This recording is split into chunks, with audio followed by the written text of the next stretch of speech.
Subham astu sarva jagatam. Šťastný, ať jsou všechny bytosti. Tuto vznešenou modlitbu jsme vysílali s posluchači tohoto kurzu minulý týden do celého světa. Mnozí už pozorovali její účinky, nejvíc sami na sobě. Řekli jsme si posledně, že to nebudou jen slova, ale že se budeme na našem duchovním kurzu, že budeme provázet meditacemi, koncentracemi a kontemplacemi, dokonce introspekcí, to znamená pohledem do nitra. Dále se budeme cvičit v lásce a oddanosti a odevzdanosti k pravdě, abychom usnadnili kontakt s pravou skutečností. A teď dávejte, prosím, dobrý pozor. Existuje jen jediná pravá skutečnost na celém vesmíru. Je nepopsatelná, ale živá. A jak říkám, jedna jediná, jejíž možností ale je projevovat se jako mnohost. A nejen to, ale zároveň si být vědoma nejen samo sebe, ale i této mnohosti. Že nám lidem se tato skutečnost projevuje jako vesmír. A všecko, co je na něm, věci i bytosti. Se vším, co obsahuje. Všechno je ona, vše je tato skutečnost. Je to, přátelé, živý zázrak, jemuž není rovno a nemá období. A my si to většinou vůbec v životě ani neuvědomujeme. Je to živé bytí a živé vědomí. Je tím, co je viděno, je tím, kdo vidí a je i vlastním procesem uvědomování. Je to prostě makrokosmos. A my tomu můžeme říkat živé neosobní jáství, protože bytí a vědomí je skutečně já. Je v nás i mimo nás. Toto veliké bytí v nás, tomu říkají Indové obyčejně Atman. To bytí mimo nás, to nazývají Brahman. Ale ve skutečnosti to je jedno a totéž, není v tom rozdílu. Je to já, které můžeme psát s velkým J. Toto já, kterému říkáme také absolutno, je nejvyšší inteligence, můžeme to nazvat Bůh, chceme-li. Má to složku statickou a složku dynamickou. Dynamickou složkou vytváří toto absolutno celý svět, protože ho myslí, ono ho vlastně, můžeme říct, sní, ono ho vytváří tím, že si ho představuje. Každou bytost, všechny bytosti, všechny věci jsou tímto způsobem v uvozovkách řečeno vysněny. Přičemž svým paprskem vědomí a bytí toto veliké soucno všechny bytosti oživuje. Mohli bychom to přirovnat k mysli, která sní obrovský, nekonečný, živý sen a my jsme snící postavy tohoto snu. Ale vůbec o tom nevíme, nemáme o tom nejmenší ponětí. Tato záhadná skutečnost oživuje postavy svého snu z našeho hlediska podivuhodným systémem, kterému říkáme ego. O tom jsme už posledně mluvili. Což v podstatě je taky tato skutečnost. Ovšem, jak jsme si už řekli, obalená nevědomostí, obalená egoistickými myšlenkami. Jenomže absolutno, i když máte tento obrovský sen, ono vůbec nesní. Ono o něm ví. Ono má obojí, ono má sen i znalost o tom snu. Je vědoucí a živoucí, ono prostě je. Stvoření se vytváří od nekonečna do nekonečna na základě svého vlastního zákona, karmického zákona. Tak vznikají věci a bytosti. Ty si se o svém tvůrci, o tom absolutnu, tu a tam něco tuší. Někteří to aspoň povzdarečí občas chápou. Ale pokud vládne ego, nemohou ho poznat. V tom je to zakletí. Proto rozlišují jeho nekonečnou skutečnost zpravidla na 3 věci. Na Boha, na duši a na svět neboli vesmír. Tohle najdete ve většině náboženství. V snaze po rozplynutí ega, v tom absolutnu, o opětovném rozplynutí, o vrácení se do toho prapůvodu, se právě říká yoga, přátelé. To je yoga. Yoga je právě zastavení nebo zpomalení aspoň pohybového principu mysli, jak by asi řekl mudrc Patanžáli, žijící ve 2. století před Kristem. Čili opakují, když se myšlenky zastaví nebo trošku aspoň zpomalí, ego začíná mizet, až nakonec zmizí úplně a zůstane jen neosobní skutečnost, jediná a skutku jedinečná. Ego tudíž není žádná věc, to si musíme uvědomit. Je to jenom pohyb myšlenek, vibrace myšlenek. Je to fikce. A když tato vibrace ustane, ego se rozplyne do prázdna skutečnosti. Prázdna. Ale toto prázdno je živé a pozitivní. Je živé a skutečné. Není to, přátelé, nicota. I když v něm nic není. Je to čisté vědomí, je to ryzí existence, čili bytí, a je to neextatická absolutní blaženost. Satčit Ananda, říkají tomu Indové. Pravá skutečnost je tedy vším, co je. Ale dokud jsme v egu, dokud jsme spojeni s tvarem, tak tuto skutečnost vidíme taky jenom jako tvar. To znamená, že ji vidíme jako svět, vesmír a jeho tvorstvo. Teprve, když ego zhasne, když se zbaví těch myšlenek, stáváme se, to zde spíš řečeno, sjednotíme se s beztvarým nekonečným já a pak vidíme, či lépe zažíváme, že tato skutečnost je vlastně bez tvaru.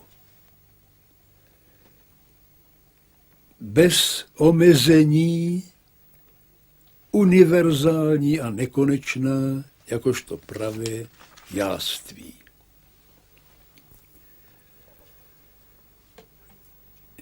Poznáváme statickou složku absolutna, nebo lépe řečeno živý paprsek absolutna ve svém srdci, jakožto statickou formu absolutna. Dynamickou pohybovou složku vytváří potom celý svět. To je svět vlastně. Taky se této dynamické složce v některých náboženstvích říká Bůh stvořitel. Když člověk, jogín, poprvé zažije absolutní skutečnost bez tvaru v sobě samém, jakožto statickou složku, to je bez pohybu, dynamická složka se obyčejně v jeho vědomí ztratí, rozplyne. A to vypadá jako zánik, pochopitelně, protože mu svět zmizí.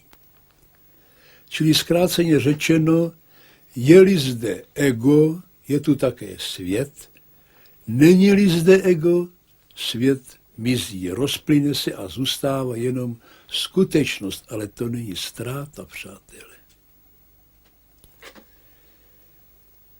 Přesto tato pravda nekonečné skutečnosti nejenže všechno tvoří,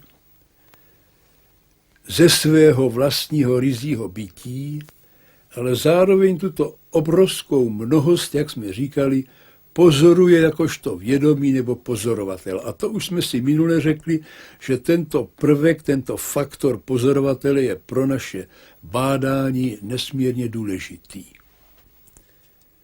Tento pozorovatel však není jenom ryzím, nekonečným vědomím absolutna, ale je samozřejmě taky v nás, v lidech, kteří jsme jakýmsi mikrokosmem. Takže náležitosti makrokosmu, toho absolutna, existují jakoby v miniatuře v nás. Především tam existuje tento faktor pozorování, toho pozorovatele. Víme o něm, ale víme. A zase si ho většinou neuvědomujeme, když o něm nepřemýšlíme.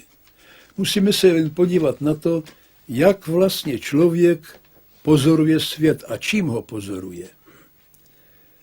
Jistě, že řeknete, no pozoruje ho svými smysly, zrakem, sluchem, čichem a tak dále. To je sice pravda.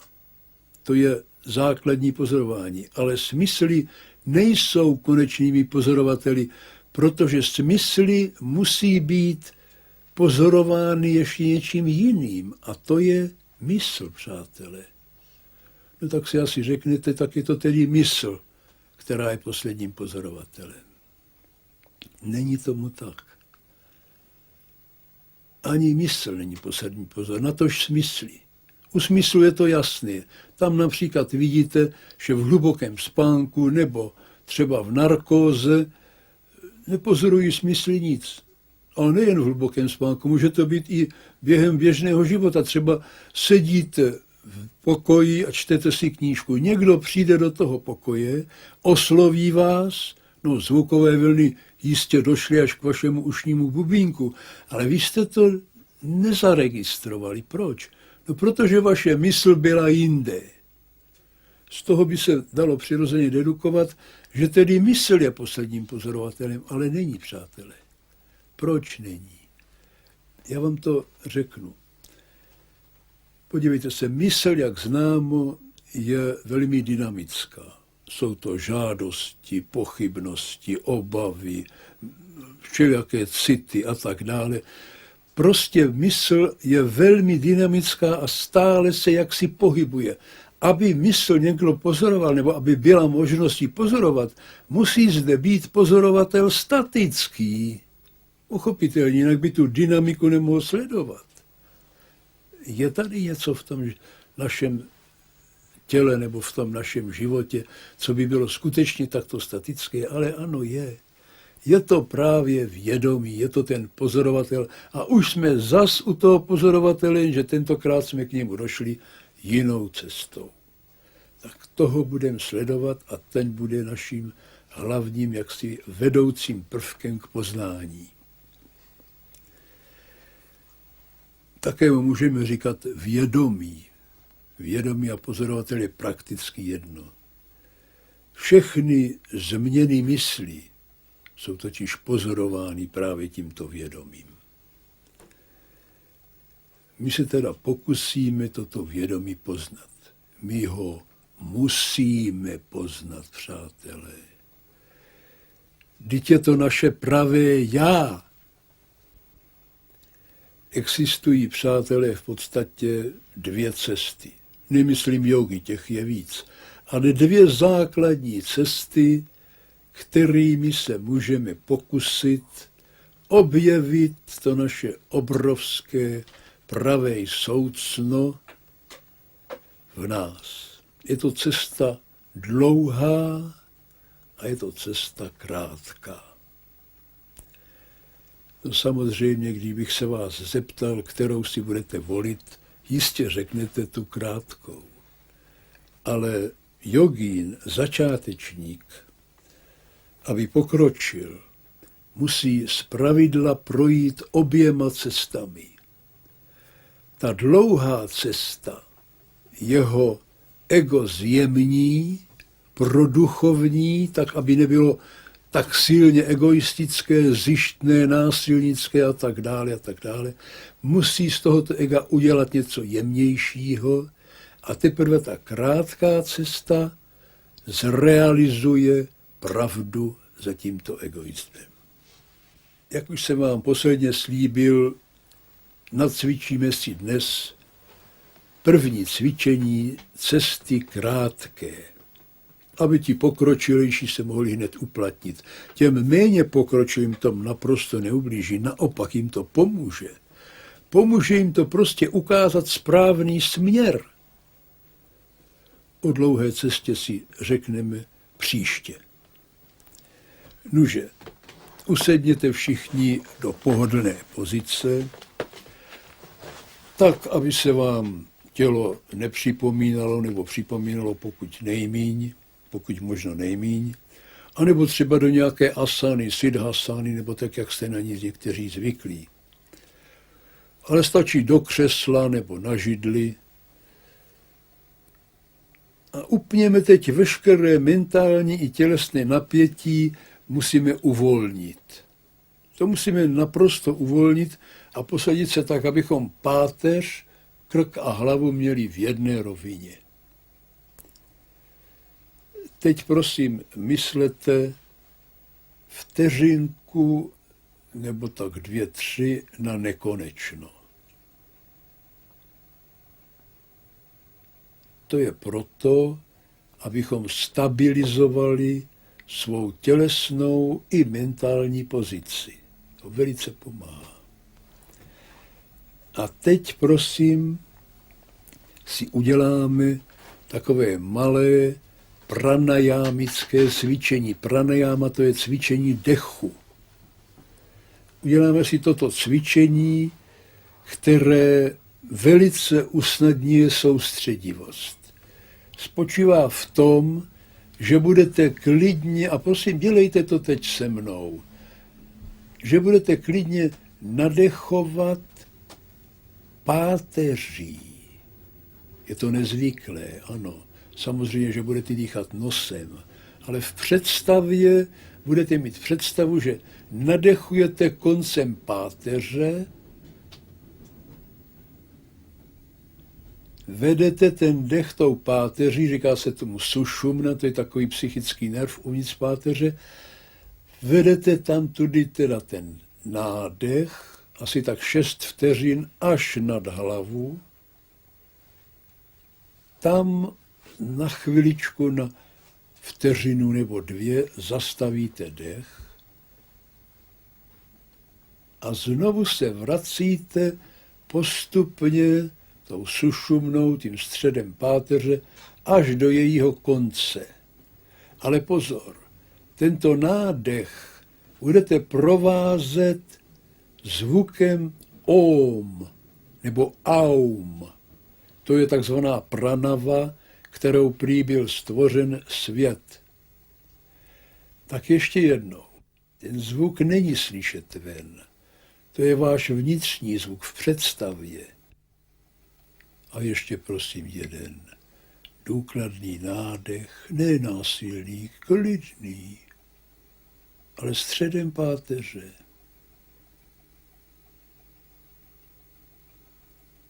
Až nad hlavu zadržíte nad Sahasrárou a vydechnete sušumnou pěkně dolů až do konce páteře. Takovýchhle cyklů uděláte prosím doma až 21. To stačí. A teď, kdykoliv se vám objeví v mysli myšlenka, jakákoliv myšlenka nebo představa, pokládejte ji za předmět, jako by to byl skutečný předmět. A postavte se k ní indiferentně, bez zájmu, jako by vás vůbec nezajímala, jako by k vám nepatřila, jako by byla za 20 cm skleněnou stěnou. Tato indiference je nesmírně důležitá. Už jsme si řekli, čemu nevěnujete pozornost, to pro vás neexistuje. Když budete indiferovat vaše myšlenky, nápady, obavy, záměry a tak dále, pochybnosti, oni odpadnou od vás a to, co zůstane, bude čisté, neposkvrněné jáství. To, co hledáme. To je celá yoga. Vidíte, jak je to ve skutečnosti jednoduché. O tomto vědomí, o tom čistém základu vašeho života, skutečnosti, musíte odevzdaně, prosím to zdůrazňuji, odevzdaně uvažovat jako o světle nebo o světku. Zaujměte k tomuto světlu a hlavně k vědomí a bytí láskyplný postoj. Láskyplný postoj. Nezapomeňte na to. Milujte to vaše soucno, to vaše království nebeské ve vás. Proč? Protože vás to udrží v soustředivosti. Tento láskyplný postoj, ta láska, je jediný cit, který nemusíte a vlastně ani nesmíte objektifikovat. Všechny ostatní myšlenky a city ano, to jsou objekty, ale láska ne. Láska lásce nepřekáží a jak už Ježíš říkal, Bůh je láska.